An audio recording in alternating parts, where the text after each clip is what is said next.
Bonjour à tous et à toutes et bienvenue pour ce nouveau webinaire des Folies Web. Aujourd'hui, donc, on se retrouve pour 45 minutes pour protéger ta marque et choisir ton nom de site avec du coup Michael Vigreux et Hugo Amadeo. Bonjour à tous les deux. Salut Marine. Bonjour. Salut Hugo. Bonjour. Voilà, pour me présenter un petit peu, je suis Marine des Folies Web et je suis ravie de vous retrouver aujourd'hui. Je vois que vous êtes déjà très nombreux, c'est vraiment génial. Est-ce que dans le chat, vous pouvez me dire si le son et l'image sont OK pour vous? Que je vois un petit peu, top, merci Asmae, merci Eric, merci.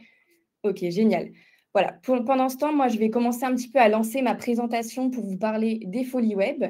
Et je vous invite dans le chat à vous présenter, à présenter votre activité, à nous dire un petit peu ce que vous faites, même si vous êtes porteur de projet, à nous dire un petit peu votre idée. Ça permettra voilà, aux intervenants d'aujourd'hui de prendre, pourquoi pas, vos exemples. Alors, pour lancer un petit peu ma présentation, donc nous, les Folies Web, on organise environ 400 événements par an. On a des événements donc, comme aujourd'hui sous un format webinaire en ligne de 1 heure, mais également des ateliers en présentiel sous un format de 2 heures, un petit peu partout en France. Pour donc, notre mission, c'est vraiment de vous aider à prendre du recul vis-à-vis de toutes les opportunités qui sont à votre disposition et de vous aider à passer à l'action et à développer votre activité.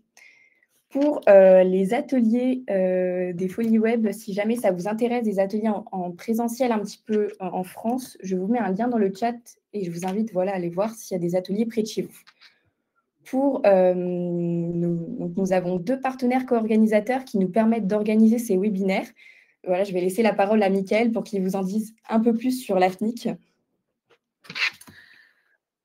Bon, alors l'AFNIC, c'est quoi? L'AFNIC, c'est l'association qui gère les noms de domaines en .fr. Aujourd'hui, on a la chance d'être avec Hugo de l'INPI. On peut dire qu'on fait un peu le même métier, sauf que nous, on s'occupe que du web. Je dirais qu'on est à la fois les notaires de l'Internet, dans le sens où vous pouvez venir enregistrer un nom de domaine directement chez nous. Et puis, on est aussi le réseau d'aiguillage de l'Internet français. Voilà, je vais essayer de vous donner 2 analogies. À chaque fois que vous envoyez un email vers ou depuis une adresse qui se termine en .fr, à chaque fois que vous allez sur un site Internet en .fr, que vous utilisez parfois des services de replay, vous utilisez nos services. Nous avons décidé d'accompagner les Folies Web il y a 10 ans, je crois déjà, presque 10 ans, pour aider toutes les très petites entreprises, commerçants, artisans, professions libérales à réussir avec le web. Voilà, on en reparlera plus tard. Je te redonne la main, Marine. Tu veux parler de Neocamino? Oui, merci Michael. Donc, pour passer du coup à notre second partenaire co-organisateur, donc c'est Neocamino. Neocamino, c'est une solution d'accompagnement et de développement pour aider les petites entreprises à réussir durablement avec le numérique. Donc, leur mission, c'est vraiment de vous rendre accessible tout ce qui est marketing digital, donc grâce à un accompagnement personnalisé avec des experts. Ils peuvent vous aider sur un plan d'action personnalisé et vous pouvez aller jusqu'à la mise en œuvre d'actions concrètes. Donc, ça peut être du référencement, de la publicité, la création de votre site web ou même la gestion de votre CRM. Donc, voilà, vu que vous avez participé et vous participez actuellement à ce webinaire, vous pouvez prendre un premier rendez-vous qui est gratuit pour discuter un petit peu de votre stratégie si ça vous intéresse. Ce rendez-vous, vous pourrez le prendre via l'enquête de satisfaction que je vous lancerai à la fin de ce webinaire. Donc, pour rappel, ce webinaire est un webinaire qui est organisé dans le cadre d'un appel à projet financé par le gouvernement dans le cadre du plan France Relance à l'initiative de France Num et BPI-France et en partenariat avec Serre France. Voilà, j'en ai fini pour ma petite présentation des Folies Web. Je vais juste vous donner les informations essentielles de ce webinaire à savoir. Donc, si vous avez des questions, n'hésitez pas à poser vos questions dans l'onglet « Questions » en bas à droite de votre écran. Pour ce webinaire, il sera disponible en replay dès la fin du webinaire. Vous aurez juste à cliquer sur le même lien sur lequel vous avez cliqué pour vous connecter. Et pour récupérer le support de présentation d'aujourd'hui, je vous invite donc à la fin de ce webinaire, je vous lancerai une enquête de satisfaction et je vous invite à la remplir. Ça vous permettra donc de recevoir le support de présentation d'aujourd'hui, mais également d'être contacté par les intervenants du jour si vous le souhaitez. Voilà, je vais laisser la parole du coup à Hugo et Michael pour qu'ils se présentent et qu'ils vous en disent plus sur la thématique d'aujourd'hui. Tout à fait. On commence par une toute micro-promo, excuse-moi Michael. Est-ce que tout le monde m'entend? C'est tout bon? Pardon. Il y a peut-être un peu de délai. Vous m'entendez? Non, vous m'entendez pas. Non, dans le chat, ça m'a l'air de dire que c'est bon. Tout bon. Ah, pardon, il y a du délai. C'est pas grave. Ce que je voulais vous dire avec la petite slide que vous voyez en face de vous, c'est donc une slide qui présente les solutions par rapport à vos besoins en tant que porteur de projet, micro-entreprise, voire PME. Si vous avez des questions en rapport avec la propriété intellectuelle, vous pouvez totalement voir les délégations de l'INPI partout en France. Donc, vous n'êtes pas obligé d'être en région parisienne pour avoir un rendez-vous avec un chargé d'affaires de l'INPI. Vous pouvez totalement aller dans les grandes villes de vos régions et on a des délégations là-bas. Donc, vraiment, n'hésitez pas, on vous accompagne gratuitement. Peu de gens le savent. Donc, vraiment, n'hésitez pas à nous contacter. De toute manière, vous aurez mon adresse mail à la fin du webinaire. Si vous êtes en région parisienne, en Île-de-France, vous pouvez me contacter. Voilà, tout simplement. C'est valable aussi pour les associations ? Alors, malheureusement, ça sera plus sur le secteur privé. C'est une très bonne question. Merci, Michael. Mais là, pour le coup, c'est plutôt pour les porteurs de projets, pour les particuliers ou les entreprises du secteur privé, malheureusement. Voilà. Ok. Ça, on a répondu à une question dans le chat en direct. C'est parfait. Ok. Parfait. Eh bien, je vous propose de démarrer. Moi, je n'ai pas la main sur les diapos. Si j'ai la main. Hop. On a avancé. Vas-y, je ne touche plus à rien. Vas-y, je te laisse la main. Allez. Eh bien, tu veux te lancer, de la marque dans ce cas-là, on commence par la définition. La définition, c'est tout simple. La marque, qu'est-ce que c'est? C'est un signe distinctif. Le signe va vous aider à vendre des produits ou des services. Je vous ai mis 3 exemples en bas de la slide. Donc, vous avez les Folies Web, vous avez Afinic, vous avez aussi Chanel.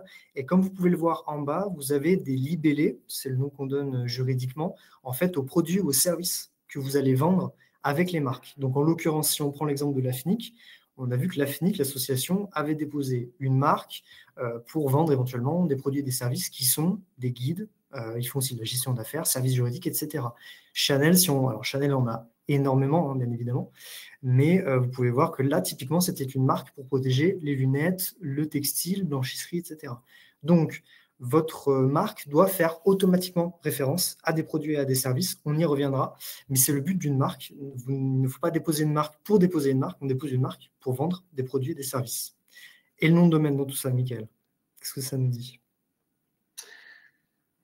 Eh bien, le nom de domaine, c'est l'adresse qui mène à votre, j'ai envie de dire site internet, mais ce n'est pas tout le temps le cas. Ça peut amener à plein d'endroits différents, mais on peut dire que c'est l'adresse qui, quand on est sur Internet, donc depuis notre téléphone ou notre ordinateur, si je tape, par exemple, là on a un exemple mon-site-internet.fr, eh bien, on va dire que c'est l'adresse qui mène directement à mon site Internet. Donc, j'enregistre cette adresse et cela me permet eh bien, d'habiter ici, entre guillemets, virtuellement. Ça va être mon adresse virtuelle. C'est le chemin qu'on va emprunter pour me trouver. Et peut-être juste un tout petit peu d'histoire, parce que c'est intéressant de comprendre pourquoi il y a ça sur Internet. Dites-vous que quand vous avez un site Internet, votre site, il est hébergé sur un serveur quelque part dans le monde. Et ça correspond à une adresse IP. Vous savez, souvent quand on se connecte sur son Wi-Fi ou quand on se connecte sur Internet, notre ordinateur, notre appareil a une adresse IP pour le repérer. Je sais pas moi, 382.221.00. Et ceux qui gèrent Internet, donc l'ICANN à la base, se sont dit, mais à retenir, ce n'est pas évident. On va remplacer ces adresses IP imbitables par des noms de domaine. Et donc voilà, donc, vous pouvez enregistrer votre propre nom de domaine et ensuite vous serez le seul à pouvoir en bénéficier. Voilà. N'hésitez pas à poser vos questions en parallèle. N'hésitez pas. On avance?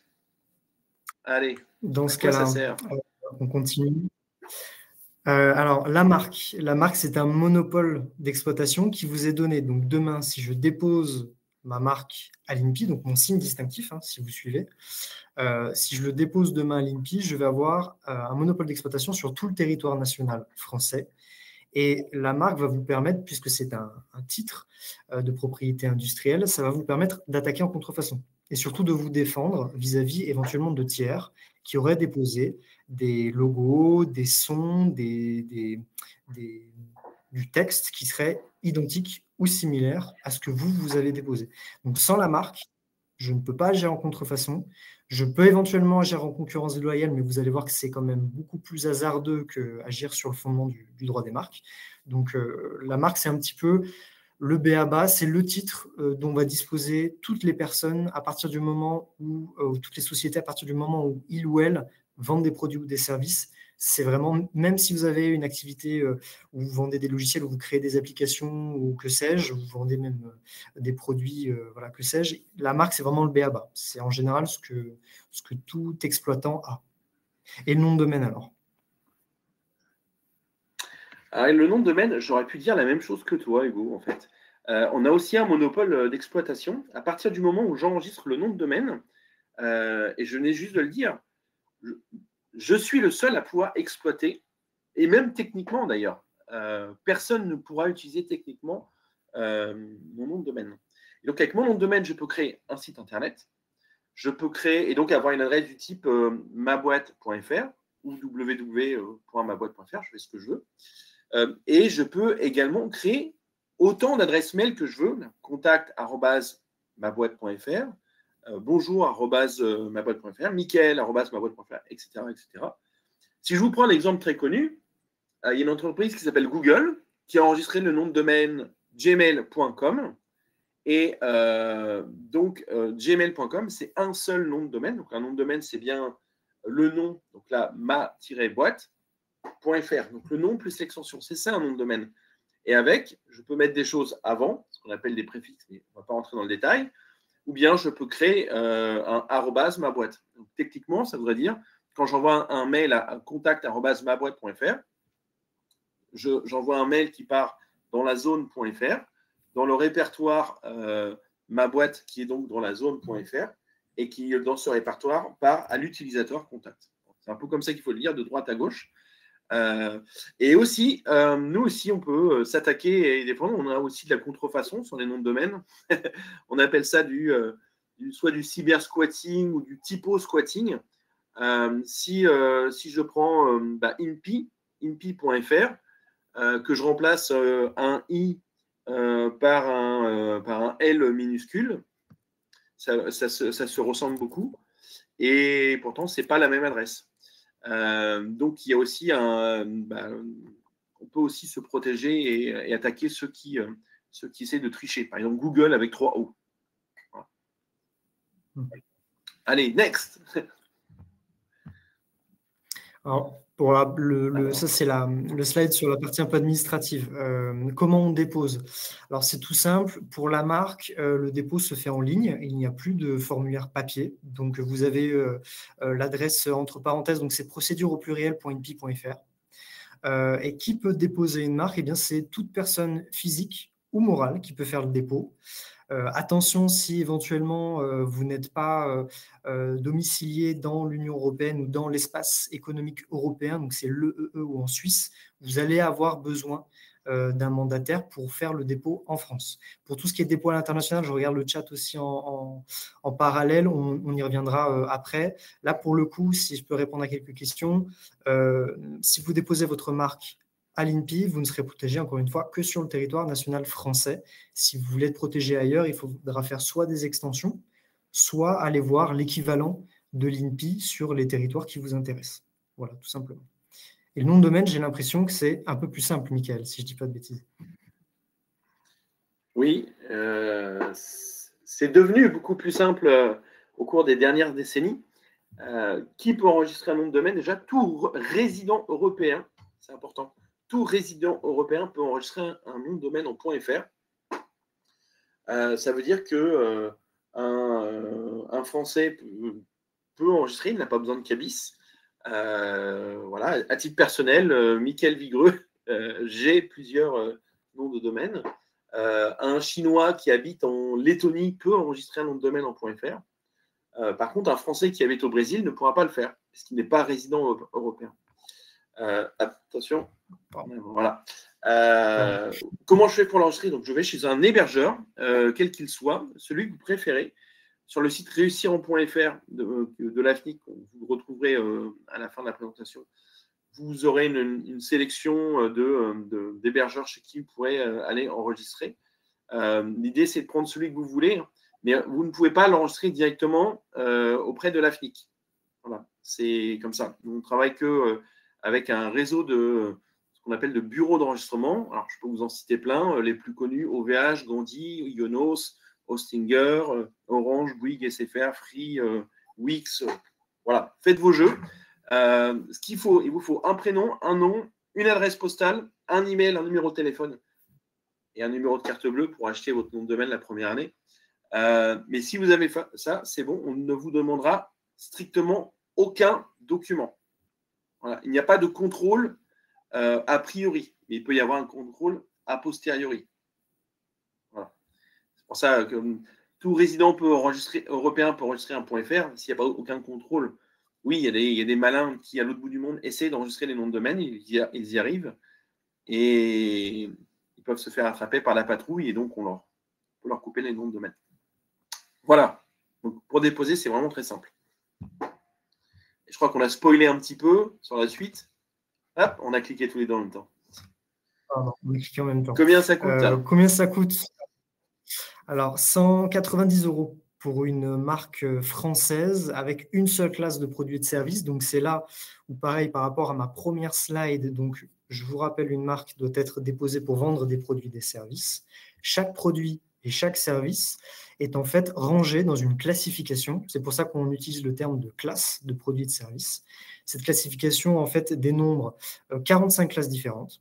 Typiquement, je vais prendre un exemple, la classe 25 fait référence aux vêtements, la classe 33, si je ne dis pas de bêtises, c'est les boissons, etc., etc. Donc, si vous vendez des vêtements, vous allez déposer votre marque auprès de l'INPI, parce que vous vendez en France, vous allez forcément prendre le numéro 25. Mais si vous vendez d'autres choses avec ce même signe, donc encore une fois, un signe, c'est un logo, ça peut être du texte, ça peut être une image, ça peut être du son. Si vous vendez d'autres choses avec ça, vous allez rajouter d'autres classes. Donc forcément, le prix, alors je ne sais pas indiqué sur la slide, mais le prix va augmenter. C'est 190 € minimum pour une classe. Si je rajoute un numéro supplémentaire, je rajoute 40 € par numéro supplémentaire. Alors, ce qui peut vous aider, c'est éventuellement une subvention de l'Union européenne qui s'appelle le SME Fund ou SME Fund en anglais. C'est une subvention que vous pouvez demander à partir du moment où vous avez une activité économique au sein de l'Union européenne. Même si vous êtes encore micro-entreprise ou auto-entrepreneur, je crois de mémoire qu'il vous faut à la limite un numéro de TVA, si je ne dis pas de bêtises. Si ce n'est pas le cas, une société, pour le coup, voilà, ça passera tout de suite. Et vous pouvez avoir jusqu'à 75% de remboursement sur vos dépôts de marque en utilisant cette aide-là. L'Union européenne vous donne gratuitement un chèque de 700 €. Donc, prenez-le et essayez de faire vos dépôts de marque avec. Voilà. En tout cas, faites le formulaire, c'est gratuit. Vous verrez bien si vous avez le chèque ou pas. Mais en tout cas, c'est une aide qui n'est pas très connue. Donc, c'est pour ça que je voulais en parler aujourd'hui. Et le nom de domaine, je vois tout de suite, Michael, qu'on n'est pas sur le même ordre de prix. Non, mais j'ai quand même une question pour toi. Tu dis 190 €, c'est par an? C'est ça? Alors, pardon, oui, non, c'est pour 10 ans. Donc, ramener à 10 ans, ce n'est pas cher. Finalement, on est quasiment au même tarif. Un nom de domaine, donc vous l'avez compris, vous ne l'achetez pas, vous ne l'enregistrez pas directement auprès de l'AFNIC, vous le faites auprès d'un hébergeur.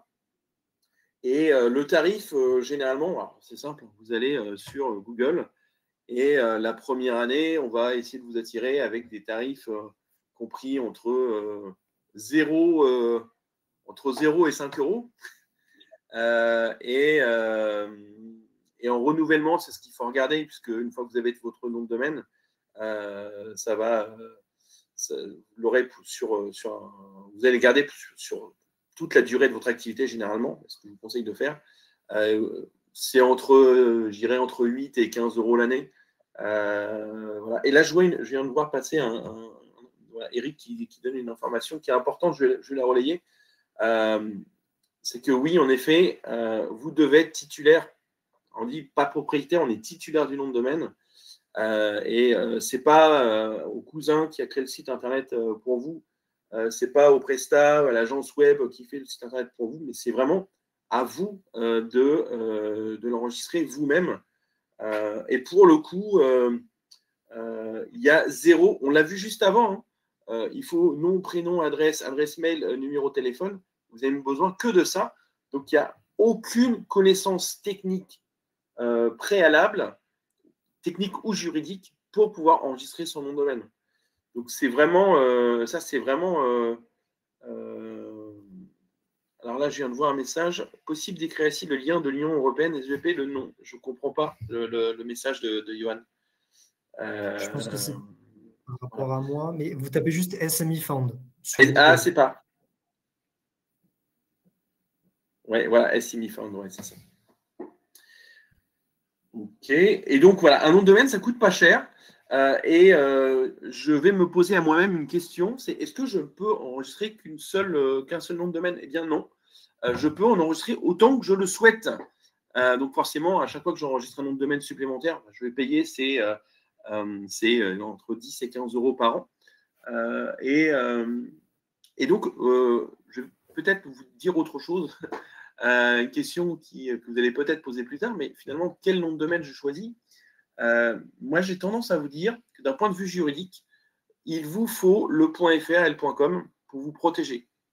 Je vous parlerai plus tard de la différence entre le .fr et le .com, mais vous devez avoir les deux, ne serait-ce que pour protéger votre entreprise. Vous voyez que ça coûte entre 1 et 15 euros par an en moyenne pour enregistrer un nom de domaine. Ça coûte excessivement plus cher d'essayer de récupérer un nom de domaine qui a été enregistré par un tiers.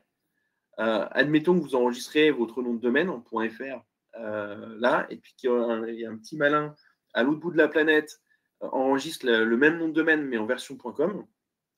Et là, vous ne l'aviez pas pris parce que vous avez dit oh, 10 euros de plus, c'est embêtant.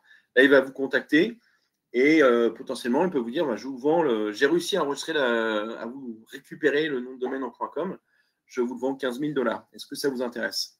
Vous allez dire non, ça ne m'intéresse pas. Et j'ai déjà vu des cas où il y a un site pornographique qui a été mis à la place de la version .com. Donc, c'est assez dommageable. Voilà. Le .com est géré par mes concurrents. Donc clairement, je vous invite aussi à acheter le produit de mes concurrents. Alors, Carglass, c'est une autre raison. Je viens de voir passer dans le chat Carglass, n'oubliez pas le .fr. C'est pour une toute autre raison. Tout le monde pense que c'est pour ça, mais en fait, non. C'est pour une raison de référencement naturel et référencement payant. Ils sont très, très malins chez Carglass. Mais oui, n'oubliez pas le .fr. Le point, le tiret, etc. On va en parler ensuite. Allez, on avance. J'avance, qui est déjà 14h25. Je pense qu'on va avoir pas mal de questions, donc il faut qu'on se garde du temps pour après.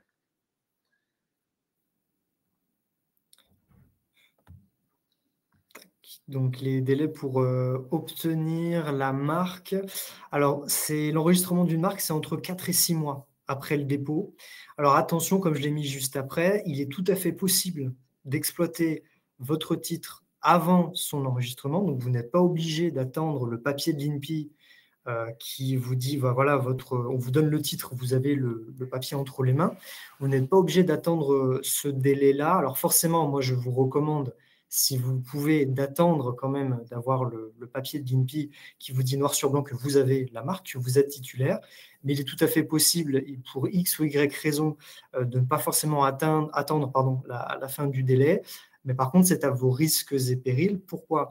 Parce que si demain, je dépose une marque, que je l'exploite tout de suite, donc je n'attends pas le retour de l'INPI, parce que je considère qu'elle va être enregistrée, etc. Mais pour X ou Y raison, encore une fois, il y a un couac. Ça ne fonctionne pas, soit au niveau de l'INPI, on va vous émettre une notification, on va vous demander certaines choses, ou alors un tiers pendant la période d'opposition, je ne vais pas rentrer dans les détails, mais pourrait venir vous embêter pour que vous puissiez retirer votre dépôt.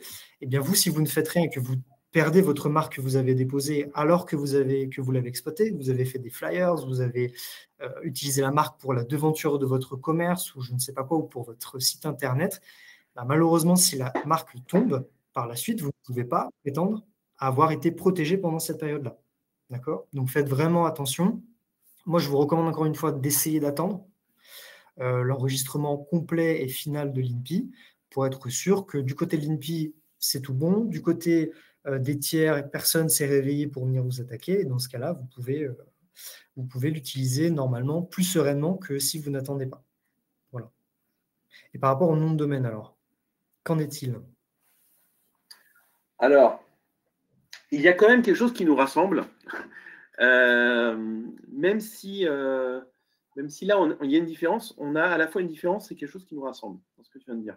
La différence, c'est que je vais sur le site, là, tout de suite, j'enregistre le nom de domaine et c'est immédiat. Il est enregistré à mon nom, donc je suis titulaire.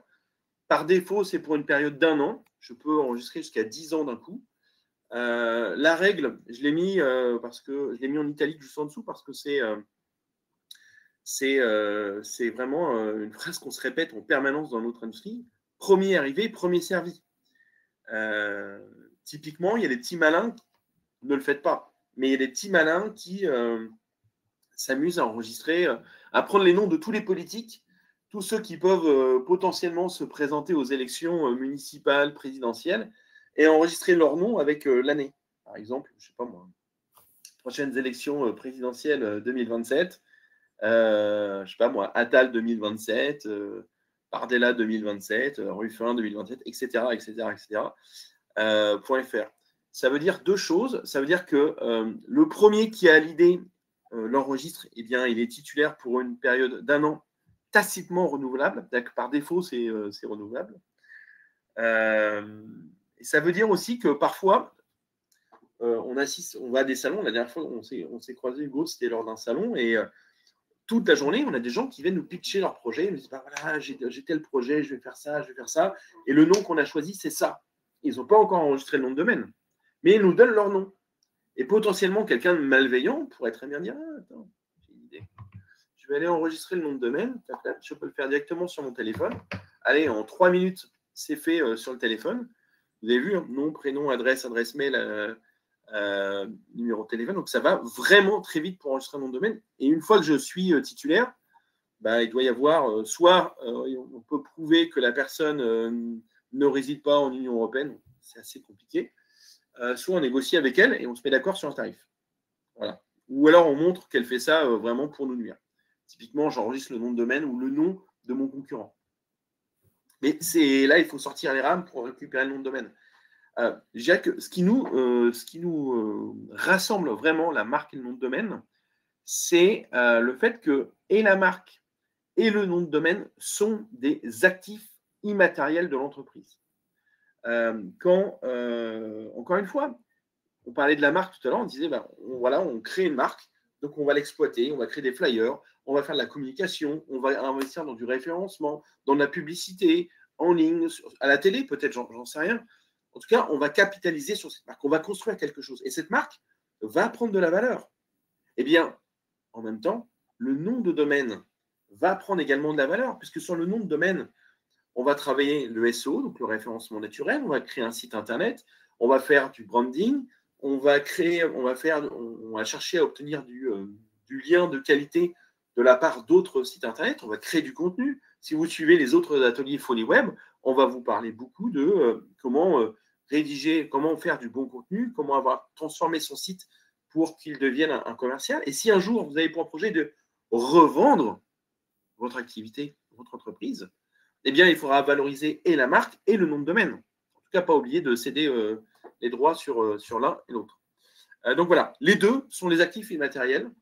Et la vraie différence, c'est que le nom de domaine, vous l'enregistrez immédiatement. Voilà. Là, je pourrais enregistrer tout de suite un nom de domaine et dans les 3 minutes, il est à mon nom. D'ailleurs, si vous avez tous, je vous invite tous là, dans le chat, si vous avez une idée, à la fin du chat, vous enregistrez votre nom de domaine. Enfin, ça coûte entre 1 et 5 euros la première année en moyenne. Franchement, c'est dommage de louper un nom parce qu'on a trop tardé pour l'enregistrer. Bon, voilà. Next. Bon, là, sur cette slide, je vais être rapide parce que j'ai déjà évoqué ces questions-là. Donc, la marque, elle vous protège encore une fois selon le territoire où vous déposez. Donc, si vous déposez en France, vous n'êtes protégé qu'en France. Si vous déposez en Allemagne, vous n'êtes protégé qu'en Allemagne, etc., etc. La marque, elle dure 10 ans. Donc, pensez à la renouveler.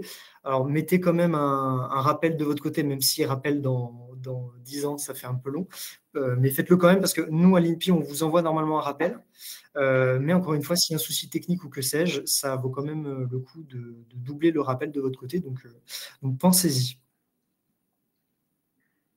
Eh bien, c'est la même chose chez nous. On enregistre pour 1 an à 10 ans. Voilà, au choix, vous choisissez le nombre d'années que vous voulez. Nous aussi, on envoie, l'hébergeur envoie des rappels généralement parce qu'il n'a pas envie de vous perdre. Mais la vraie question, c'est quelle adresse mail vous allez indiquer chez l'hébergeur pour enregistrer votre nom de domaine. Si vous mettez une adresse mail poubelle ou une adresse mail secondaire que vous ne surveillez pas, le risque, c'est que vous ne voyez pas ces avertissements et que le nom de domaine, un jour, est supprimé. C'est même arrivé à Google. Google.com a été supprimé par inadvertance. Ils ont oublié de renouveler le nom. Ça peut donc arriver au meilleur. Moi, 2 recos, enregistrez sur plusieurs années pour assurer votre business. Et puis 2, prenez bien une adresse mail que vous allez consulter. Et pour revenir aussi sur la remarque que je faisais tout à l'heure sur on le met à son nom, oui, on le met au nom de l'entreprise, le nom de domaine ou à son nom propre, selon le cas. Mais on ne met pas l'adresse mail du stagiaire, on ne met pas l'adresse mail du dirigeant de l'entreprise si on a plusieurs personnes. Parce qu'un dirigeant d'entreprise qui part à la retraite, qui change de métier, à qui il arrive un accident, ou je ne sais quoi, ou bien un prestataire ou autre, eh bien, on ne peut plus, se connecter, on ne peut plus récupérer. Donc là, c'est compliqué aussi. Hop, voilà. À quoi penser avant de déposer tout ça? Alors, à quoi on pense? Du point de vue de la marque, forcément, il y a pas mal de critères à vérifier. Le premier, il est tout bête. On va aller rapidement là-dessus. Ne déposez pas quelque chose qui serait contraire à l'ordre public ou aux bonnes mœurs. Donc, on n'y pense pas souvent. On a parfois des cas assez compliqués à l'INPI, mais forcément, tout ce qui relève on a vu des épisodes à un moment avec le Covid où des gens s'amusaient à déposer des choses autour de ça. Il faut éviter. On a eu l'épisode avec Charlie. Je vous laisse deviner. Forcément, on a eu beaucoup de refus de dépôt. Donc, ne jouez pas à ce jeu-là. Ne déposez pas quelque chose qui irait à l'encontre de l'ordre public en France. Choisissez bien votre signe et connaissez vos classes de produits et de services. Qu'est-ce que ça veut dire? Ça veut dire que forcément, il va falloir faire attention aussi à ce que vous déposez. Du point de vue des classes de produits et de services, je vous donne un site qui s'appelle TM plus loin classe avec 2 S sans le E à la fin, donc TM classe. C'est un bon site parce que ça va vous permettre de taper dans une barre de recherche les produits et les services que vous allez utiliser pour votre dépôt. Et le moteur de recherche va vous donner le numéro qui correspond. Donc, typiquement, si je mets vêtements, normalement, vous devriez tomber sur le numéro 25, etc., etc., etc. Donc, utilisez ce site, TM Class, je le rappelle, puis je pourrai le remettre dans le chat après. Donc, choisissez bien votre signe aussi. Je ne vais pas trop rentrer non plus dans les détails par rapport à ça, parce que ça va être très long. Mais faites attention, ne déposez pas un signe qui décrirait strictement les produits et les services que vous allez vendre. C'est une règle qui est hyper importante. Typiquement, je vous donne un exemple. Ne déposez pas une marque qui s'appellerait Orange Bleu, par exemple, ou verte, pour vendre des fruits et des légumes. Ça, à l'INPI, ça ne passera pas. Puisqu'une orange, c'est un fruit. L'INPI va vous dire que vous n'avez pas le droit de monopoliser un terme que des concurrents sur votre secteur pourraient utiliser. Parce que orange verte, ça pourrait être le nom d'une variété de fruits, par exemple. Donc, ne faites pas ça. Par contre, déposer orange pour vendre typiquement de la téléphonie mobile, c'est bon, parce que ça n'a rien à voir. Apple pour vendre des ordinateurs, c'est bon. D'accord? Mais pas pour vendre des fruits et des légumes. Donc ça, c'est hyper important. Faites une recherche d'antériorité aussi. Encore une fois, il faut déposer quelque chose qui n'a jamais été déposé, entre guillemets. Et en tout cas, il faut vraiment déposer quelque chose qui n'a rien à voir avec ce qui a été déposé, ou en tout cas qui s'éloigne le plus possible. D'accord? Donc vraiment, faites une recherche. Pour faire cette recherche, allez sur Data INPI. Vous tapez Data, D-A-T-A, plus loin INPI sur Internet. C'est le moteur de recherche gratuit, c'est public. Vous tapez ce que vous souhaitez déposer et vous voyez déjà ce qui existe à l'heure actuelle. Et donc forcément, essayez de vous distinguer, de vous éloigner de ce qui existe déjà. Et donc oui, je l'ai mis à la fin. Encore une fois, il ne faut pas déposer un signe qui décrit strictement les produits et les services. Voilà, je me suis un petit peu avancé, mais sur cette slide, vous avez vraiment les règles les plus importantes. Et si vous faites ça, si vous répondez à tout ça, normalement, votre dépôt devrait aller au bout. Le plus long et le plus complexe, c'est faire les recherches d'antériorité. Ça peut être chronophage, mais vraiment, essayez de tourner autour du pot. Quand vous tapez sur Data NP, si demain, je souhaite déposer, je vais prendre la marque Afinic, il faut tourner autour du pot. Mettez des lettres en plus, enlevez-en, tournez vraiment autour du logo, faites attention à la police, etc. Et vraiment, il faut s'éloigner de ce qui existe déjà. Voilà. Alors que pour le nom de domaine, Mickaël va vous dire un petit peu comment ça se passe. Pour le nom de domaine, je dirais c'est à ma guise. Pour le nom de domaine, je fais ce que je veux, j'enregistre ce que je veux. La règle, c'est premier arrivé, premier servi. Et on connaît tous seloger.fr, plombier.com, etc. Vous voyez que je pourrais enregistrer Orange Bleu, même si je vends des fruits. Je peux enregistrer vraiment tout ce que je veux. La règle, elle est simple. Premier arrivé, premier servi. Et il y a une question qu'on me pose souvent, c'est finalement, qu'est-ce que je dois prendre comme extension .fr, .com, .eu, .net, .org, .biz. Souvent, on est un peu paumé parce qu'on se dit, oui, bonnet blanc, blanc bonnet. Eh bien non, ça a quand même pas mal d'impact. Ou .xxx, en effet, Frédéric. Je le déconseille quand même, .xxx. Hein, c'est pas très recommandé. Et aussi, oui, d'ailleurs, nous, tout ce qui contraire aux bonnes morses et compagnie, vous pouvez y aller. Hein, ça fonctionne, mais ça dépend de votre activité, encore une fois. Non, plus sérieusement, en fait, la vraie question qu'il faut se poser, c'est celle que j'ai mise sur la diapo, c'est qui sont mes clients? Et c'est cette question qui va vous permettre de définir quelle extension vous devriez utiliser. Alors, des extensions, il y en a vraiment beaucoup. Il y en a plus de 1000 aujourd'hui. Je ne sais plus le chiffre exact, mais voilà, on peut avoir le point pizza, le point IMO, le point blue, le point dark, bref. Qu'est-ce que je prends?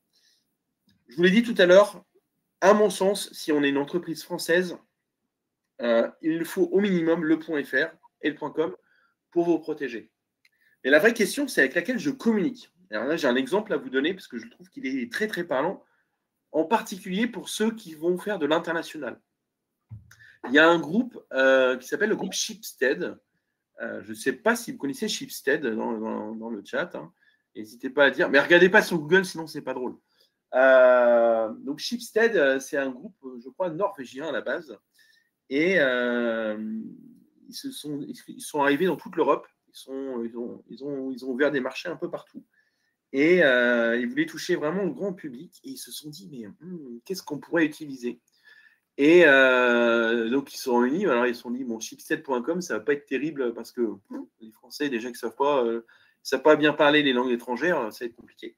Donc, ils ont pris un truc bien franchouillard. Ça s'appelle leboncoin.fr. Exactement, Pauline. Ouais, leboncoin.fr. Et ils n'ont pas pris leboncoin.com, ils ont pris leboncoin.fr. Et en Suisse, c'est tutti.ch. En Italie, c'est subito.it. Alors, je ne connais pas tous les pays d'Europe. Hein. Mais ce qu'il faut retenir, c'est qu'ils ont un site, plus qu'un nom de domaine, ils ont un site par pays, par langue. Ça leur permet d'être plus proches de leurs clients. Il y a un enjeu business derrière quand même. Hein. Parce qu'entre shipstead.com et leboncoin.fr, comme dirait... j'ai oublié son nom, mais je crois que la question, elle est vite répondue. Et donc, ils sont plus proches de leurs clients. En termes de référencement naturel, le fait d'adopter l'extension d'un pays en particulier, d'une langue en particulier, vous donne un bonus déjà. Et toutes les extensions en 2 lettres sont des pays. Le .co, par exemple, c'est l'extension nationale de la Colombie. Ce n'est pas un diminutif du .com. Le .com, c'est les États-Unis, pour le coup. Le point TV, ce sont les îles Tuvalu, un petit archipel dans le Pacifique. Et c'est pas neutre. C'est pas neutre parce qu'il y a un lien aussi avec un lien juridique qui est important. C'est qui gère les noms de domaine. Si demain j'ai un litige entre un artisan français, une entreprise française et une autre entreprise tierce qui est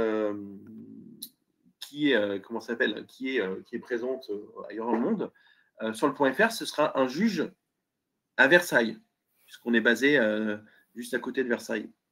Si c'est le .co, je vous laisse définir où est-ce que ça sera fait. Pour Tania qui pose la question, et le .org. Alors le .org, c'est une entreprise américaine qui gère ça.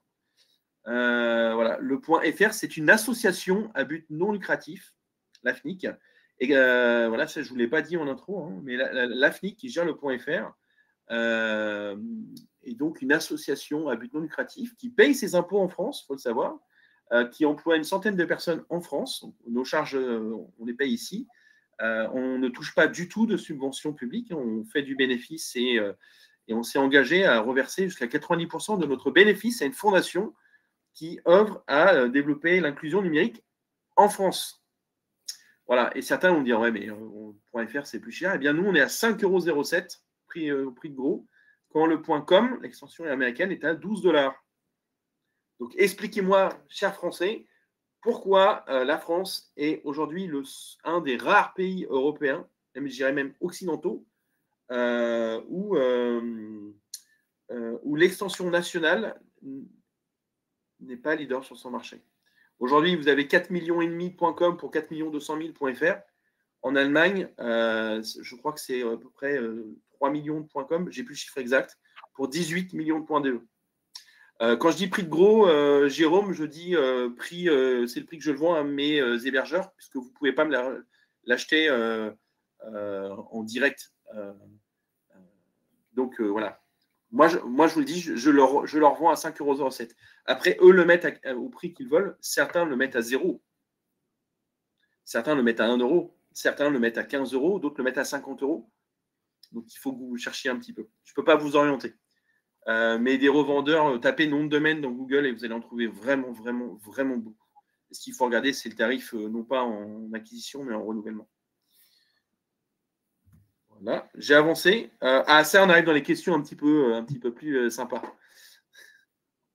J'ai un nom de domaine. Le temps passe très vite. Est-ce que je dois réserver une marque? Mais oui. Est-ce que je dois vraiment réserver une marque? Voilà. Bah, je te laisse compléter. Alors, oui, bien sûr, pour répondre à cette question, forcément, oui, c'est tout à fait possible.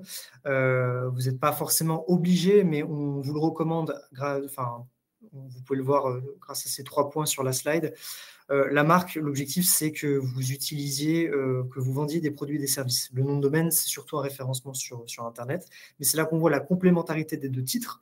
C'est que, par exemple, si vous voulez déposer votre nom de domaine à titre de marque, c'est tout à fait possible aussi.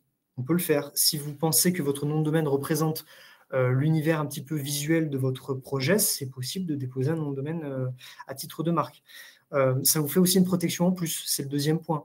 Demain, si je veux agir en contrefaçon, j'ai un nom de domaine, j'ai une marque, je peux aller devant le juge avec les 2.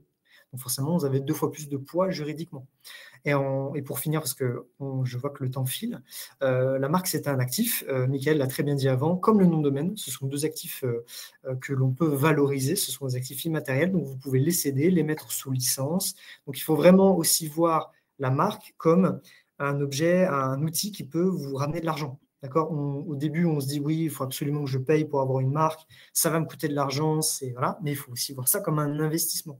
Demain, la marque, elle est censée vous amener du public, elle est censée fidéliser de la clientèle. Et demain, si vous faites une campagne de communication ou de publicité, vous pouvez céder la marque ou la mettre sous licence et ça vous rapporte de l'argent.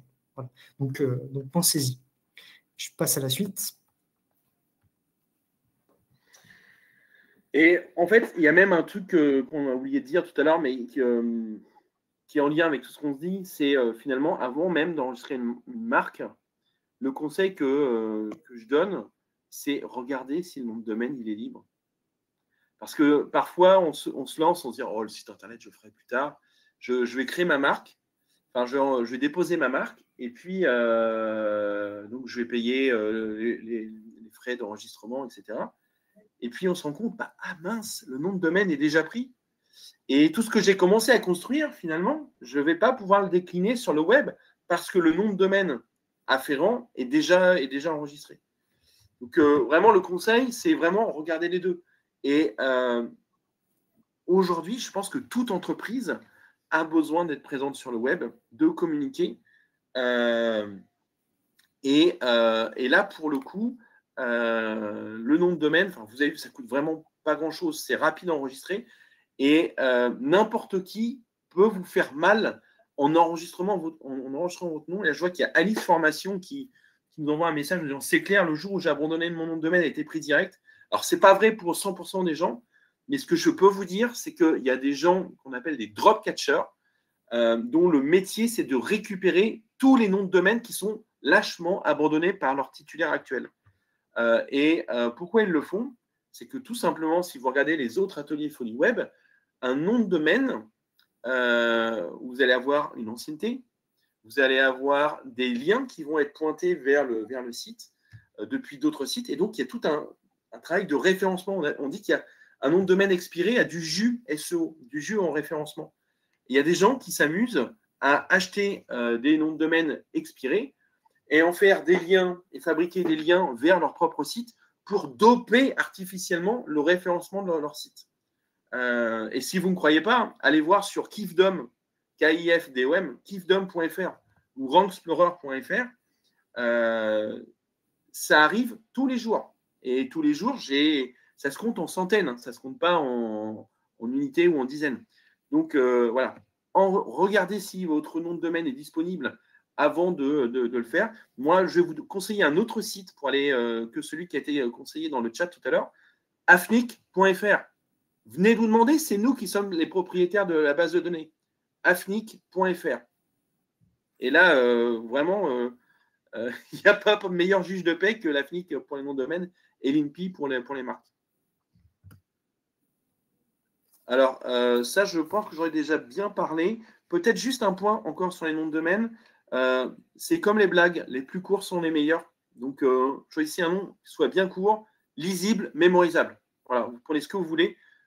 Moi, personnellement, le nom de domaine leboncoin.fr, c'est un nom que j'aime beaucoup parce qu'il est facile à retenir, il est très court, mémorisable, et puis bonus, si vous l'entendez à la radio pour la première fois, vous allez tous l'écrire de la même façon. Tous, quoi qu'il arrive. Alors que plombier06.fr, il y a un doute sur comment vous allez écrire 06. Voilà, et puis enregistrez-les tout de suite. Vraiment, dès que vous avez l'idée, il faut le faire. Et pour la marque? Et du côté de la marque, tout simplement, Mickaël l'a très bien dit avant, et c'est là qu'on montre encore une fois la complémentarité entre les deux. Je dirais pareil que Mickaël, déposer aussi des marques qui soient lisibles, qui soient compréhensibles, qui soient faciles à retenir. Ça va vraiment vous aider pour la suite. Et surtout, si vous avez un nom de domaine et que par la suite, vous souhaitez déposer une marque, essayez de mettre les deux en corrélation. Forcément, moi, si demain, je vois sur un produit une marque, un des premiers réflexes que je vais avoir, c'est de taper le mot ou le signe que je vois sur Internet. Et si je ne vous trouve pas parce que votre nom de domaine est mal référencé, vous perdez potentiellement un client. Donc, faites vraiment aussi attention à ça. Essayez, si vous avez une marque, d'avoir des noms de domaine qui soient correspondants. Et si vous avez un nom de domaine, une marque qui correspond à ce nom de domaine-là. Pour la marque, juste à proprement parler, j'ai vu dans le chat pas mal de gens, on est désolé, on ne va peut-être pas pouvoir répondre à toutes les questions, mais je vais essayer de le faire rapidement. Ne déposez que ce que vous souhaitez utiliser. Il y a des gens qui ont demandé si j'ai plusieurs noms, si j'ai plusieurs logos à déposer, des couleurs, etc., qu'est-ce que je fais? Ne déposez que ce que vous utilisez. C'est aussi simple que ça. Ne commencez pas, surtout au début, ça représente un budget, on est bien d'accord. Ne commencez pas à faire minimum 190 € fois je ne sais pas combien de dépôts de marque. Au début, vous n'avez pas forcément le budget, donc déposez que ce que vous utilisez réellement dans la vie des affaires.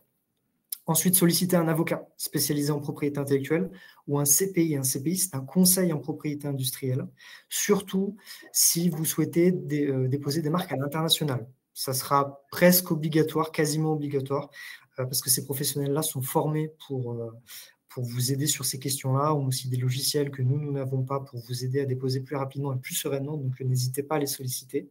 Et pensez dès le début, c'est le dernier point, j'en finirai par là, pensez dès le début à l'international. Demain, vous déposez une marque en France, vous allez avoir une période, un droit de priorité de 6 mois. Voilà, une période de 6 mois qui vous sera donnée, où vous pourrez étendre à l'international sous priorité du dépôt français. C'est-à-dire que si vous souhaitez par la suite déposer votre marque en Allemagne, on prendra pas la date de dépôt en Allemagne, mais la date de dépôt en France. Ce qui fait que vous allez passer devant toutes les personnes qui ont déposé entre-temps en Allemagne. Donc pensez-y, pensez tout de suite à l'international, c'est hyper important parce que ce droit vous est donné automatiquement. C'est un droit qui est mondial. À partir du moment où vous déposez une marque, peu importe où vous êtes dans le monde, vous avez 6 mois pour déposer à l'international sous priorité. Donc vraiment, utilisez-le. Et je pense qu'on va pouvoir passer à la suite. Marine, est-ce que je te redonne la main ? Oui, je vais reprendre la main. Du coup, d'abord, merci Hugo et Mickaël pour vos interventions et vos conseils très précieux. Avant de passer aux questions, je vais juste faire un rapide. Je vais vous lancer du coup d'abord l'enquête de satisfaction qui vous permettra de recevoir le support de présentation, mais également de nous donner votre avis et vos retours sur ce webinaire, et également d'être contacté par Hugo et Mickaël ou nos partenaires si vous le souhaitez. Alors, pour vous promouvoir de ce pas, n'hésitez pas à me dire si vous ne le recevez pas. Normalement, hop, ça a été lancé. Hop là. Pour ce qui est également du replay, il sera disponible dès la fin de cet événement. Vous aurez juste à cliquer sur le même lien sur lequel vous avez cliqué pour vous connecter. Voilà. Alors, une autre petite information, nous vous mettons à disposition la ressourcerie des Folies Web où vous pourrez retrouver plein d'outils, des bons plans et plein d'astuces. Je vous lance le lien dans le chat si ça vous intéresse. Elle est gratuite. Et hop, juste ici. Voilà, j'en ai fini avec ma petite présentation. On va pouvoir passer aux questions. Alors, j'ai vu qu'il y avait énormément de questions. Merci pour votre engouement. Je vois que c'est une thématique qui vous intéresse beaucoup. Donc, si vous avez encore des questions, lancez-les bien dans les questions. Je vais les prendre par vote. Donc, n'hésitez pas à voter pour que je puisse prendre toujours pas celle qui vous intéresse le plus en termes de pertinence. Donc, je vais commencer par celle qui a eu le plus de votes. Donc, c'est de la part de Fleur qui dit « J'ai déposé le nom Step One Coaching en vérifiant par INPI que cette marque n'existait pas. Il y a quelques mois, un homme m'a contacté via LinkedIn. Il s'appelle donc One Coaching, marque déposée avant la mienne, et il m'a sommé de changer mon nom. Est-ce qu'il a le droit, car ma marque est Step One Coaching ?» Alors, il y a un peu de délai, mais oui. Oui, alors malheureusement, oui, c'est possible. Pourquoi? Parce que dans les deux marques que je vois là, on a One Coaching qui est similaire dans les deux cas. Et sachant que cette personne-là a déposé avant vous, c'est cette personne-là qui a l'ascendant sur vous. Donc, s'il veut venir vous embêter, il a le droit, ça c'est sûr. Après, est-ce qu'il a raison? Est-ce qu'il va avoir gain de cause? Là, pour le coup, je ne pourrais pas me prononcer. Moi-même, je ne sais pas forcément. C'est toute une cellule, un département de l'opposition ou de la nullité qui tranche ça à l'INPI, donc ce n'est pas de mon ressort. Mais oui, en tout cas, pour répondre à la question, oui, il a le droit parce qu'il était là avant vous et qu'il y a une similarité entre les signes. Et en droit, s'il y a une similarité, il y a potentiellement un risque de confusion. Donc, le titulaire d'une marque antérieure peut venir vous embêter et vous demander de retirer votre dépôt de marque. C'est une possibilité en tout cas. Tout à fait. Eh bien, merci Hugo pour ta réponse. On va passer à une question de la part de... ça change en termes de vote. De la part de Pauline. Si une marque est expirée, est-ce qu'elle redevient disponible? Désolé, Mickaël, j'ai beaucoup de questions sur la marque. Donc, si une marque est expirée, est-ce qu'elle redevient disponible? Oui, c'est possible. Alors, attention, il y a une petite nuance à ça. faites attention, il y a des sociétés, je vais prendre un exemple tout simple, Nike. Ils ont plusieurs milliers de marques à leur actif. Si demain, imaginons, ils oublient de renouveler une marque, eux, ils en ont tellement qu'ils peuvent utiliser d'autres marques qu'ils ont déjà déposées et qui ressemblent un petit peu à celle qui a expiré pour quand même venir vous embêter. Donc, la réponse, c'est oui, mais faites attention. Si la personne en face a d'autres marques identiques ou similaires, ils peuvent quand même essayer de vous attaquer avec ces marques-là. Donc, faites attention. Mais oui, c'est une possibilité. Eh bien, merci Hugo pour ta réponse. On va passer à une question où là, ça bouge beaucoup en termes de vote. Une question sur le nom de domaine. Si votre nom de domaine et votre nom et prénom, obligé de le déposer en marque. Notre nom et prénom. Obligé de. Je ne vois pas forcément. Alors, c'est éventuel. Oui, ça peut être une possibilité. Il n'y a pas de contre-indication. En tout cas, est-ce que vous êtes obligé? Non. Encore une fois, on l'a vu, hein, ce sont deux titres complémentaires. Michael a expliqué que le nom de domaine, c'est intéressant de le déposer parce que déjà, c'est peu cher et que ça vous octroie un monopole en ligne sur le web. Donc, vous pouvez le faire. Après, est-ce que vous êtes obligé de déposer une marque? Si vous n'avez qu'un site Internet et que vous n'avez pas réellement d'exploitation commerciale, je ne sais pas si c'est obligatoire d'avoir une marque. Moi, je ne pense pas. Encore une fois, une de mes recommandations, c'est vous ne déposez pas une marque pour déposer une marque. Déposez une marque parce que vous vendez des choses avec. Peut-être pour compléter sur le nom de domaine, pour le coup, admettons que je m'appelle Michael Vigreux et j'ai enregistré emmanuelmacron.fr au hasard. Est-ce que la question que va regarder le juge, de notre côté, le juge c'est la FNIC en l'occurrence, ce qu'on va regarder chez nous, c'est est-ce que le titulaire ou le requérant a un droit légitime sur le nom. Et là, en l'occurrence, si le nom de domaine que j'ai enregistré, c'est emmanuelmacron.fr, j'ai aucun droit légitime. Alors que si j'ai enregistré michaelvigreux.fr, c'est mon prénom et mon nom, je suis légitime et personne ne pourra m'attaquer. Même s'il y a une marque qui s'appelle, admettons que je m'appelle Monique Ranou, voilà. Si c'est mon vrai prénom et mon vrai nom, j'ai le droit d'enregistrer moniqueranou.fr, même s'il y a une marque moniqueranou.fr. Donc voilà, nous, ce qu'on va regarder sur le nom de domaine, c'est est-ce que l'utilisateur, enfin le titulaire, a un droit légitime sur le nom de domaine. Donc un droit légitime, est-ce que c'est son nom? Est-ce qu'il a une marque? Est-ce que, voilà, etc., etc. Eh bien, merci Michael et Hugo. C'est une question piège. Un petit peu. Et on va passer à une autre question de la part de Marine qui dit: doit-on déposer la marque et le logo ou juste la marque? Alors, juste la marque, pour moi, ça peut être un logo, ça peut être du texte, ça peut être du son. Donc, en fait, il faut casser un peu ce mythe de la marque, c'est forcément un logo, etc. Non, il y a plein de types de marques possibles. J'ai vu aussi dans le chat, pas mal de gens ont posé cette question-là. Allez sur inpi.fr, on a des FAQ qui sont très bien faites et qui vous montrent plein d'exemples de marques différentes.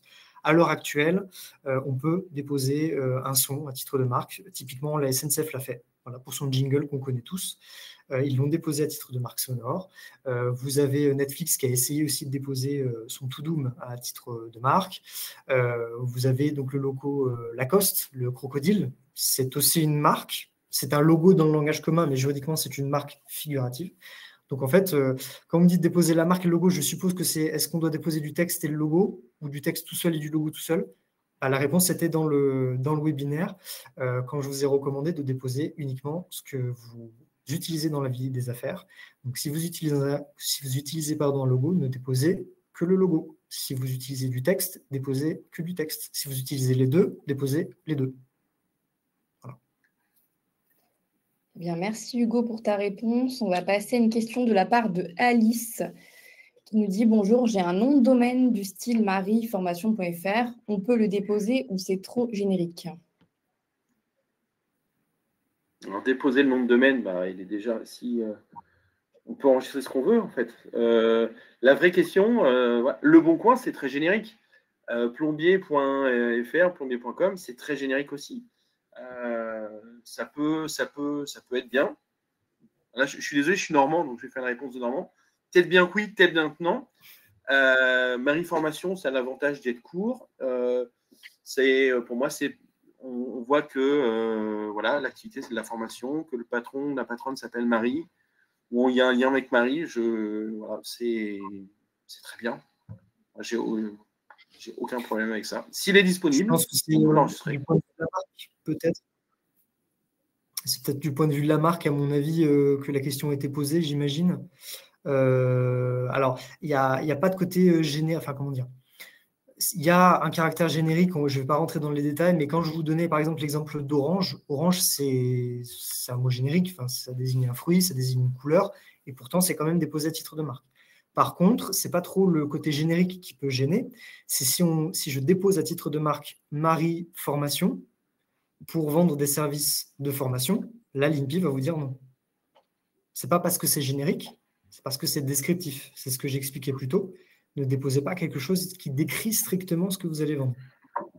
Donc, de ce point de vue-là, ça peut être potentiellement gênant de déposer Marie Formation pour des services de formation en tant que marque.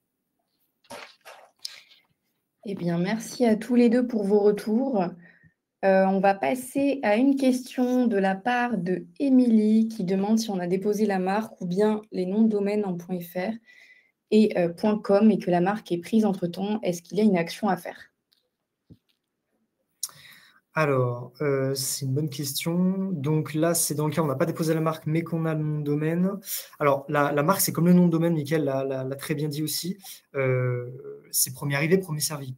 Donc, si j'ai le nom de domaine, mais que j'ai oublié de déposer la marque, éventuellement, en ayant le nom de domaine, je pourrais essayer d'empêcher d'autres personnes de déposer une marque qui serait identique ou similaire pour des services identiques ou similaires par rapport à ce que je vends sur mon site internet. C'est une possibilité. Moi, ce que je vous recommande, c'est, on l'a très bien dit tous les deux, hein, c'est d'essayer d'avoir les deux en même temps. Forcément, si vous avez un bon nom de domaine, bah, déposez-la parce que vous avez possiblement une bonne marque aussi entre les mains. Donc voilà.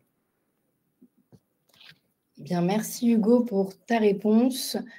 Nous allons passer à une question de la part de Laurent qui demande est-ce qu'il ne faut pas rechercher de nouveaux noms de marques sur les moteurs de recherche qui risquent de ressortir sur les stats et récupérés par des voleurs de marques? Est-ce que c'est vrai? Là, pour le coup, j'ai aucune info. Je ne sais pas. Je ne saurais pas répondre à ça. Je pense que quand même, il faudrait y aller, à mon avis, un peu fort pour, à mon avis, que ça ressorte au niveau des stats Google. J'imagine qu'il faudrait que tout le monde, à mon avis, tape le nom dans la barre de recherche. Ça m'étonnerait fortement. Non, encore une fois, c'est... Alors, si vous êtes inquiet là-dessus, clairement, moi, je vous recommande de le faire le plus tôt possible. Encore une fois, hein, c'est premier arrivé, premier servi. Si vous faites vos recherches, que vous voyez que le nom que vous souhaitez déposer à titre de marque ou le logo ou le son n'est pas été enregistré, en tout cas, pas quelque chose d'identique ou de similaire, déposez ce que vous voulez le plus vite possible. C'est vraiment ça. Tout en faisant attention à tout ce que je vous ai dit auparavant. On est bien d'accord. Ne déposez pas n'importe quoi. Moi, je le vois hein, sur le nom de domaine. Il y a des gens qui enregistrent un .fr et qui, 2 jours plus tard ou le lendemain, le .com est enregistré comme par magie, comme par hasard. Clairement, il y a des gens qui monitorent les bases de données de l'AFNIC et d'autres, et dont le métier, c'est de prendre le .com ou une autre extension tout de suite et venir essayer de vous le vendre. Ça m'est arrivé à moi-même. Hein, donc, il y a quelqu'un qui essayait de me vendre michaelvigreux.com. Ça ne m'intéressait pas du tout. Mais voilà, si j'avais lancé une marque, peut-être que je me serais posé la question. Oui, et d'ailleurs, Frédéric est en train d'écrire un truc, mais le .fr est en open data. Donc, toutes les données sur les noms de domaine déjà enregistrés sont disponibles sur le site de l'AFNIC. Donc, il y a la liste des noms de domaine déjà enregistrés qui est publiquement, qui est en accès public sur le web. Forcément, ça peut attiser les curieux. Eh bien, merci. Et juste pour partager une réponse, juste Marine, pour partager une réponse que j'ai faite sur le chat, on peut enregistrer avec des tirets, on peut enregistrer avec des accents. Moi, ce que je conseille, c'est, ce que j'ai dit, c'est un tiret, c'est bien. Plus, il faut éviter, parce que ça devient n'importe quoi. Donc, si vous avez, par exemple, je ne sais pas moi, imo-rouen.fr, on pourrait aussi enregistrer imo-rouen.fr. ça marche. Mon conseil, c'est plutôt dans ce cas d'avoir les deux. Alors, vous voyez, le problème, c'est que si je fais les deux, plus je prends la version .fr et .com, avec le jeu de combinaison, ça va très très vite. Voilà. Là, je vois qu'il y a Eric qui pose une question. Si j'ai une marque et un nom de domaine, est-ce que j'ai besoin de la FNIC? En fait, la FNIC, c'est la base de données qui centralise tous les noms de domaine, comme l'INPI centralise toutes les marques. Vous ne passerez jamais en direct par nous. On est là pour vous conseiller.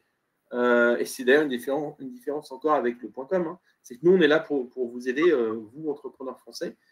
Mais vous ne pouvez pas travailler en direct avec nous. C'est impossible. C'est comme ça. C'est la loi. Du coup, c'est vraiment la loi. Je t'ai coupé, Marine, je suis désolé. Il n'y a pas de souci. Du coup, merci en tout cas pour tes réponses. On peut passer, on va prendre encore, je pense, 2-3 questions et voilà, après, on va terminer le webinaire. Je vais passer sur une question de la part de Pauline qui demande comment peut-on déposer une marque quand l'entreprise n'est pas encore créée? Oui, c'est tout à fait possible. Comme je vous l'ai dit à la première slide, si je ne dis pas de bêtises, une personne physique, donc vous et moi, on peut déposer une marque comme le nom de domaine. Hein, on peut tout de suite réserver, si vous voulez, tous ensemble un nom de domaine. Il n'y a aucune obligation d'avoir une entreprise, une société. Par contre, forcément, il faut faire attention. Quand vous allez déposer une marque en votre nom, donc en tant que personne physique, la marque va aller dans votre patrimoine personnel. Alors que si vous déposez la marque pour le nom d'une société, ça va aller dans le patrimoine de votre société. Donc, il y a des questions fiscales derrière qui vont se poser. Donc, faites attention à cette petite subtilité-là. Bien, merci pour ta réponse, Hugo. On va passer à 2 dernières questions. Alors, je fais par vote. Celle qui vient après, c'est une situation où je suis développeuse web freelance. Certains clients me demandent des solutions clés en main, logo, nom de domaine, code source. À qui appartiennent les droits de propriété intellectuelle dans ce cas et qui dois-je prévoir dans le contrat pour me protéger? Alors, c'est une bonne question. Je pense que ce n'est pas forcément le thème d'aujourd'hui, mais je vais quand même y répondre. Là, pour le coup, c'est du droit d'auteur, principalement. Donc, il faut forcément qu'il y ait un contrat qui régisse toutes ces questions-là. Moi, je vous recommande fortement de passer par un avocat spécialisé en propriété intellectuelle pour que vous puissiez être sûr que quand vous allez donner le livrable, donc typiquement du code ou un logiciel ou ce que vous avez créé, ou une interface graphique, que sais-je, il faut que derrière le client forcément ait les droits d'auteur qui vont avec tout ça. Si demain vous me créez un logo, mais que vous ne me cédez pas les droits d'auteur qui vont avec, vous pourriez venir m'attaquer parce que je l'ai déposé à titre de marque, par exemple. Donc faites vraiment. Alors là, de votre côté, c'est vous qui avez l'ascendant, mais mettez-vous à la place du client. Il faut vraiment qu'il y ait un lien de confiance, et ce lien de confiance, il va passer par le contrat qui va directement régir ce genre de questions. Encore une fois, je ne pense pas que ce soit le but aujourd'hui, on pourra en parler pendant des heures. Mais voilà, si j'ai pu répondre à la question. Bien, merci. Peut-être juste un détail, le nom de domaine, il est au nom de l'entreprise, hein, et au nom du client qui achète la presta. Il n'est jamais au nom du développeur qui fait le site pour l'autre. Là, typiquement, ce genre de questions, enfin, moi, j'ai des clients de freelance qui nous appellent, je ne vais pas dire tous les jours, mais régulièrement en direct à la FNIC en mode au secours, voilà, j'ai fait faire mon site par un prestat, là j'ai envie de refaire mon site et pour X raison, j'ai envie de changer et en fait je me suis rendu compte que le nom de domaine était à son nom à lui, j'aimerais le récupérer. Nous, ce qu'on va lui dire, c'est que, écoutez monsieur, écoutez madame, là on regarde dans notre base de données, c'est son nom à lui qui est indiqué. C'est un peu la carte grise. La carte grise, elle est à son nom, elle n'est pas au vôtre. Donc, la voiture lui appartient, elle n'est pas à vous. Je pense que si on vous commande un site internet, c'est bien pour en avoir toute la jouissance à la fin. Bien, merci pour vos réponses à tous les deux. Je vais passer prendre deux mini-questions. Une de la part de Yannick qui demande comment vérifier si son logo existe déjà. Il me semble qu'on l'a évoqué pendant le webinaire, mais si peut-être il y a un lien. On y a déjà répondu. Vous pouvez aller sur dataimpi.fr. Alors, attendez, bougez pas, je vais le faire tout de suite. Je vous copie-colle le lien dans le chat, comme ça, c'est fait. J'essaie aussi, si possible, de répondre à certaines questions dans le chat. Il y en a beaucoup, donc désolé si je réponds pas à tout le monde. Voilà, je l'ai mis dans le chat. data.impi.fr. Génial. Et on remercie la FNIC pour le point. Et on va passer donc la dernière question. Je vais prendre une question à la suite de la part de Élise qui demande donc, quels critères pour choisir un hébergeur. Ce sera plus au niveau de… C'est une super question. En bon normand, je vais répondre ça dépend. Ça dépend, ça dépasse. Donc, pour choisir un hébergeur, je dirais forcément, il y a le prix. Ça rentre en ligne de compte. Moi, j'irais plus que ça. J'irais, est-ce que déjà, quand vous allez sur le site internet, vous comprenez ce qu'ils vendent ou pas? Ou est-ce que c'est complètement obscur? Et je vous invite à aller voir sur plusieurs sites parce que des fois, certains, on ne comprend juste rien parce qu'ils sont très, très geeks, très tech. Et j'aimerais vous aussi vous sensibiliser à un truc, c'est est-ce qu'ils seront capables de vous répondre? Le jour où vous aurez un problème sur votre site internet, comment est-ce qu'ils vont vous répondre? Est-ce que c'est uniquement par ticket? Il faudra se connecter sur la plateforme et envoyer un ticket. Est-ce que c'est par mail? Est-ce que c'est par téléphone? Est-ce que c'est en français ou en anglais? Et ça, je pense que c'est vraiment le critère qui tue. Avoir quelqu'un au téléphone qui peut vous répondre voilà, sans nous mettre en attente avec un service vocal qui dure 5 minutes. Il y en a plusieurs. Voilà. Donc, moi, le critère, c'est le prix et est-ce qu'ils sont capables de vous répondre en cas de pépin. Et ça, déjà, ça vous oriente vers quelques-uns.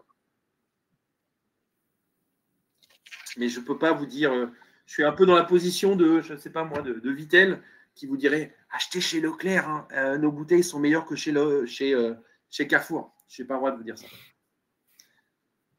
Mais sur réussir.fr, vous pourrez avoir une sélection d'hébergeurs voilà, qu'on a labellisés.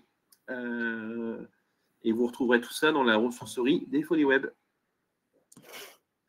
Bien, merci Mickaël et merci pour ta réponse à cette question. Voilà, on va terminer ce webinaire. Merci pour votre engouement. Je vois que vous avez eu beaucoup de questions, beaucoup d'interrogations et c'est génial le sujet. Je vois qu'il vous a beaucoup plu. En tout cas, j'en parlerai à l'équipe des Folies Web. Et je vous remercie pour aujourd'hui. Merci à tous. Merci Hugo, merci Mickaël pour vos interventions qui étaient vraiment géniales. Et je vous souhaite à tous une très bonne après-midi. Et voilà, bonne après-midi. Merci. Bonne journée à tous et bon enregistrement. Merci beaucoup.